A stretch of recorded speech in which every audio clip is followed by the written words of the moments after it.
Welcome to Tamil Guru academy YouTube channel. PGTRB Tamil எழுதினவங்களுக்கு objection track தெரிவிக்கிறதுக்கு ஒரு 2 கொஷின் சொல்லியிருந்தது. ஒரு கொஷின் எழுத்து பிழை வந்திருந்ததும், அதே சமயத்தில் 10 பாட்டுக்கு உணவுப் பொருள் பற்றி வந்ததுக்கும் 2 தெரிவிக்கலாம் அப்படின்னு சொல்லியிருந்தேன். அதுக்கு பிடிஎஃப் கேட்டிருந்தீங்க அனுப்புறதுக்கு. ஸோ அதுக்குண்டான பிடிஎஃபை வாட்ஸ்அப் மூலமாக பெற்றுக்கொள்ளலாம் அப்படிங்கிறத பற்றின வீடியோ தான். வாங்க பார்க்கலாம்.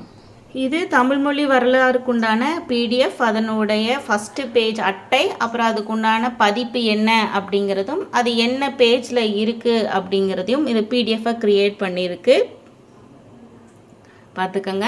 ஸோ இதுதான் உங்களுக்கு பிடிஎஃபாக வரும். என்னுடைய வாட்ஸ்அப் நம்பருக்கு வேணுங்கிறவங்க கேளுங்க, நான் அனுப்பிச்சி விடுறேன். இதுக்கு அப்ஜெக்ஷன்ஸ் தெரிவிக்கலாமா அப்படின்லாம் கேட்டிருந்தாங்க. தாராளமாக தெரிவிக்கலாம். யூஜிடிஆர்பிக்கு இந்த மாதிரி எல்லாம் தப்பான கேள்விகளுக்கெல்லாம் ஸ்டார் கொஷின்ஸ் கொடுத்துருந்தாங்க. இப்படி கொடுக்கலாமான்னு சொல்லி கேஸ் எல்லாமே போட்டிருந்தாங்க. ஸோ யூஜிடிஆர்பி எழுதினவங்களுக்கு தெரியும் இந்த மாதிரி பிழைகள் வர்றதுக்கு. அடுத்தது இது 10 பாட்டுக்கு உண்டானது.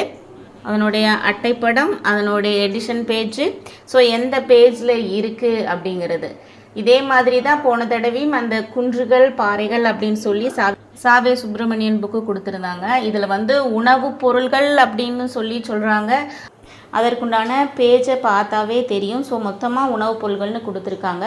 அந்த உணவுப் பொருள்கள்ங்கிற போது நெல்லா திணையா அப்படிங்கிறதும் ஒரு கேள்விக்குறியாக இருக்குது. இதற்கு நீங்கள் தாராளமாக அப்ஜெக்ஷன் தெரிவிக்கலாம். ஸோ விருப்பப்படுறவங்க வாட்ஸ்அப் பண்ணுங்கள், நான் அனுப்பிச்சி விடுறேன். தேங்க்யூ.